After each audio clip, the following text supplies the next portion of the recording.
Hey everyone and welcome to Storytime. My name is Jake and today we are going to be looking at the subreddit r/maliciouscompliance, where people conform to the letter but not the spirit of a request. If you're new around here, please do hit subscribe down below so that you never miss out on another video. But for now, let's sit back, relax, and enjoy some malicious compliance.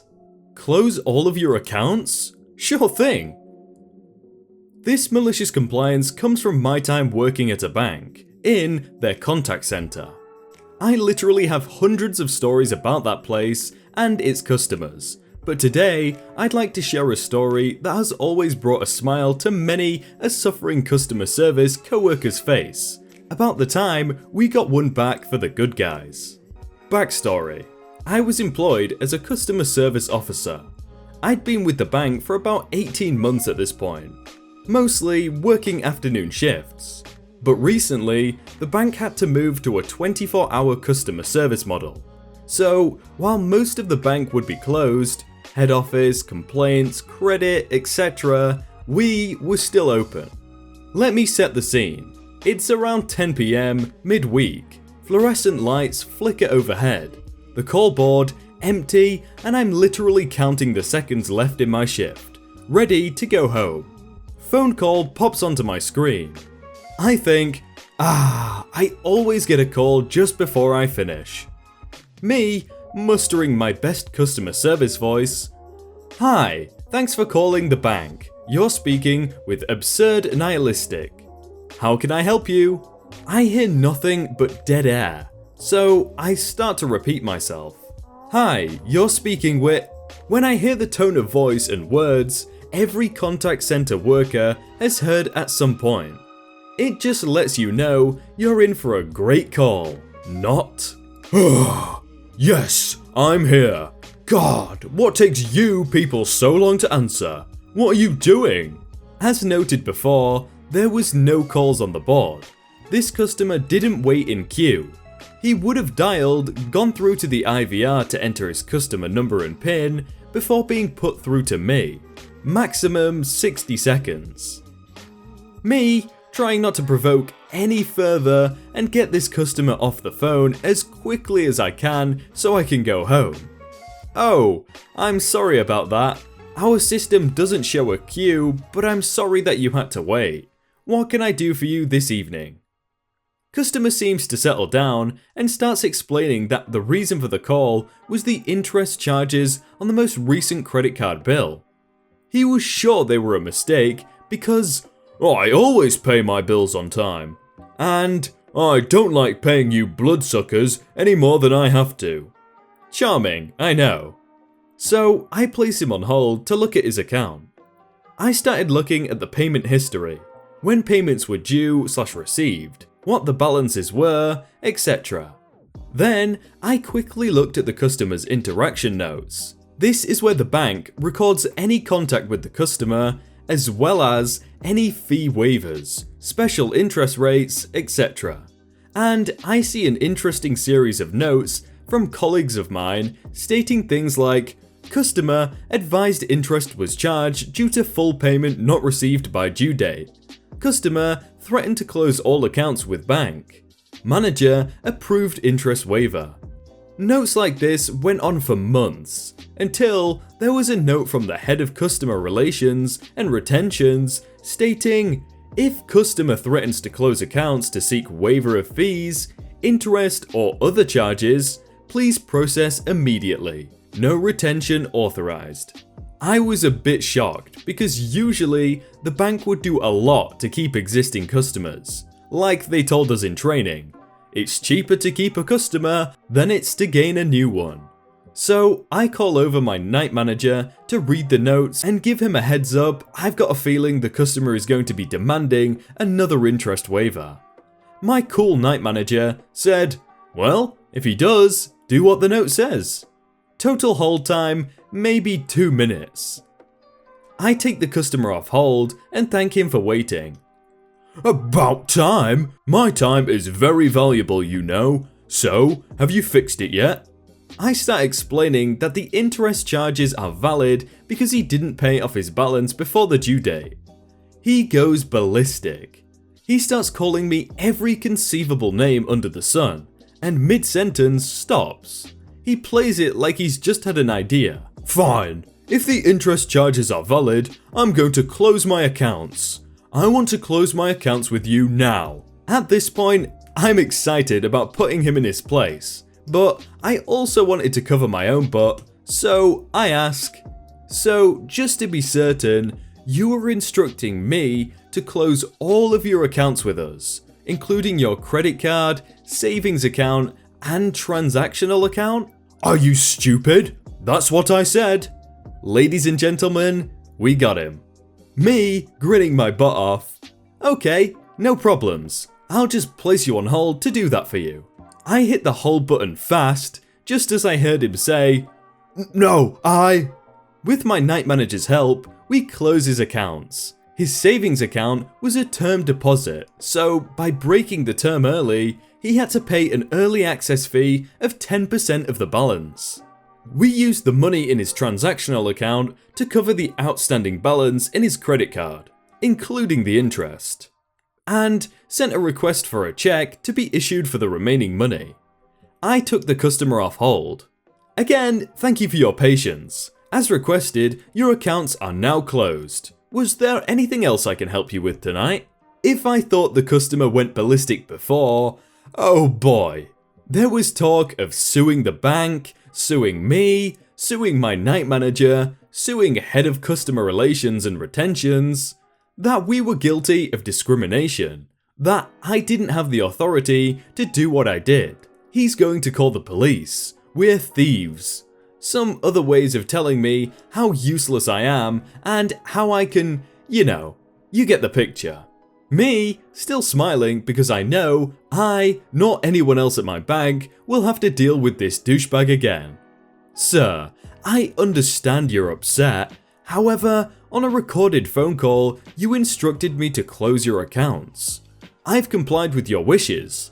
As there is nothing else for us to speak about tonight, thank you for calling the bank. Have a good night.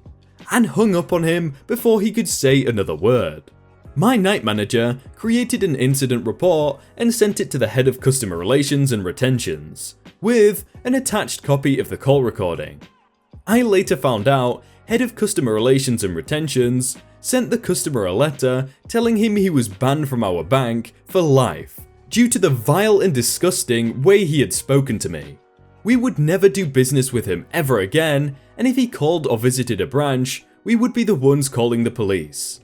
Do you want to know what the total interest charges that stated all of this? $30. His term deposit had $20,000 in it. He cost himself $2,000 in early exit fees because he thought he could bully his way out of $30 in interest. Oh, that $2,000 has gotta hurt, especially when you're trying to get out of $30, but it serves him right. Want me to leave the cocktails to the experts? Sounds good. So, a few years back, I worked in a pub. I hated the place and the people within. Management who just didn't care about their staff. Bar staff who didn't understand the concept of teamwork, etc. So, on a Friday night, we offered 2-for-1 cocktails, which were generally quite popular. Very middle class area. Lots of yummy mummy types on there, one night off from the kids. Which is fine, you do you, just don't be an entitled prick about it. This pub had a system on a Friday. The rest of us lowly bar staff would do the usual, pour pints, vodka Red Bulls, definitely a large glasses of wine, while 2 specially trained members of staff would stick to the cocktail bar. Honestly, not the worst system in theory. In practice, however? So, Friday night begins. It's a busy one, so we're all going full throttle. Until I walk past the cocktail prep area and notice the tickets are piling up and the cocktail girls are nowhere to be seen. Taking some initiative, I get started on making some drinks. Here I should mention, I've worked bar jobs the majority of my adulthood. I know how to make cocktails, especially the very basic ones available at this bar. And even if it wasn't essentially second nature to me at this point, the instructions for each drink are quite literally taped to the back of the prep station. Essentially, I know what I'm doing. I'm about halfway done with the tickets when my manager appears and reprimands me for making cocktails when I'm not trained. Reminds me that I should leave it to the experts and get back to the, at this point very quiet, rest of the bar. I tried pointing out that I have no idea where these experts have vanished to. They've been gone for about 20 minutes at this point, and that I've had more extensive training in previous jobs. But he won't hear me. Yells that I've been told before, and that under no circumstances am I to prepare or assist with cocktails in any way other than delivering tickets, and that these things should be left to the experts. So I decide that sure, you want your experts on it? I'll leave them to it. As the night goes on, I take orders and find myself to be not very busy. I take some cocktail orders, print the tickets, take them over, and add them to the ever-growing stack, and go back to just standing around. There are about 5 of us regular old bar staff at this point, just standing around since everything that needs to be done has been done. And other than a few elderly regulars, everyone wants cocktails. However, the 2 girls are somewhat overwhelmed at this point, and the manager is helping them out. Customers are coming up to complain, requesting refunds and to cancel their order, which requires a manager to do. So the manager, more than a little flustered at this point, comes over and sees all of us standing around and demands we do something. We kindly point out that everything has been restocked, glasses collected, garnished, prepped, everything clean to within an inch of its life. Customers are being seen to when they appear, and there's nothing else that any of us lowly lot can do without his permission or assistance. So he makes a request that anyone in his position would make, okay, go help out the cocktails, they're overwhelmed. The others hop to it while I stay where I am. He isn't impressed and verbalizes as much, until I remind him under no circumstances am I to assist cocktails in any way. That I'll happily bring tickets over for them, but as he kindly pointed out earlier, I'd been told previously, and I wasn't going to go against his orders again now, was I? He was angry, but couldn't actually find a valid argument and just stormed off. Throughout the night, I watched as he and the experts struggled to keep up. I dealt with customers complaining that their drinks were taking 30+ minutes to arrive, and kindly explained that unfortunately, I wasn't able to assist in making their drinks as I was under strict instructions, and who was I to disagree with a manager? Surely cocktails aren't something you have to have extensive training in. Like they said, there was instructions literally printed out, so you could just follow them surely. Berate me in front of my principal for not communicating with you about your child's grades? Enjoy embarrassing yourself. So, flashback to my first year of teaching. I was a 21-year-old middle school teacher, fresh out of college, and extremely green. I was admittedly shaky when it came to parent communication. It is quite intimidating to speak to a parent as an equal when you are less than 10 years older than their children. Many of them were old enough to be my parent, which made things awkward for me. Enter evil mum. Her daughter, Lazy Diva, did absolutely nothing in my class except stir up drama, be extremely rude and obnoxious, and generally anything but do her work. Now, student grades are easily accessible at all times through an online parent portal, so I have always been the opinion that parents should never be surprised by grades at the end of the quarter. So the end of the second quarter is drawing to an end, and I get an abrasive email from entitled mum demanding a parent/teacher conference with an administrator present. Of course, teachers are instructed to meet with a parent anytime they want a conference. One of my assistant principals sat in on the meeting. From the moment the evil mum sat across from me, I knew where Lazy Diva got her attitude. Evil mum was belligerent, accusing, and rude. She began to angrily accuse me of causing her daughter to fail. Somehow my fault. Basically, I should have done everything under the sun to make sure she didn't fail. I should have contacted her early, I should have sent home some extra copies. I should have been checking Lazy Diva's agenda, etc. While I admittedly should have called her early, her chewing me out in front of my boss was the most embarrassing moment of my career. My assistant principal worked out a compromise that went like this. Since Evil Mum didn't want a lot of phone calls, apparently a busy person, it was agreed that I would write a note to Evil Mum in Lazy Diva's agenda every Friday about her grade and her missing work. Embarrassed and chastised, I could barely look my boss in the eye. I resolved that I would comply to the fullest, so much so that it would be annoying. I would be above reproach, so that she could never berate me like that again. However, I never could have imagined the incredible events that followed. In the weeks that followed, I not only wrote in Lazy Diva's agenda, but I printed off lists of her missing assignments, progress reports, and letters home, and stapled them to her agenda. I did this every week without fail, and Lazy Diva's behaviour did not change. By the end of the third quarter, she was missing 8 assignments and was failing my class yet again. Lo and behold, I get an email from Evil Mum, demanding a parent-teacher conference with a principal present.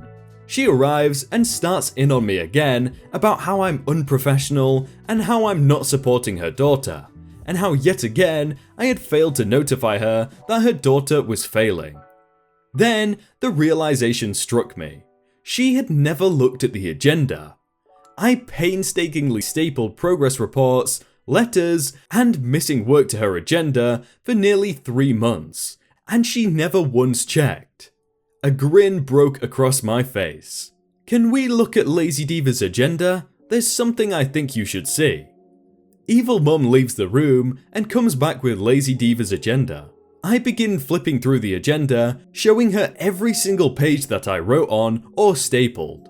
Now, if you'll notice, I have written in Lazy Diva's agenda and stapled progress reports, letters to you, and lists of missing work into her agenda every single week since we last spoke, as per our agreement. Are you telling me that you didn't check her agenda once? Blood drains from Evil Mum's face as she realizes her credibility with my principal is now gone. At this point in the quarter, is it too late for your child to turn in makeup work? Please be sure to check your child's agenda every Friday for an update concerning her progress. In order for your child to be successful, you need to be involved. Do you have any questions? Evil Mum now stammering with excuses and apologizes for not checking. By this point, I could tell that my principal was stifling laughter, so I knew that I had won. Evil Mum left very quickly, and I never received one of those harsh emails again. Lazy Diva's behaviour didn't improve at all, but I rode the satisfaction of that W all the way through to summer. Wow, the apple didn't fall far from that tree, did it?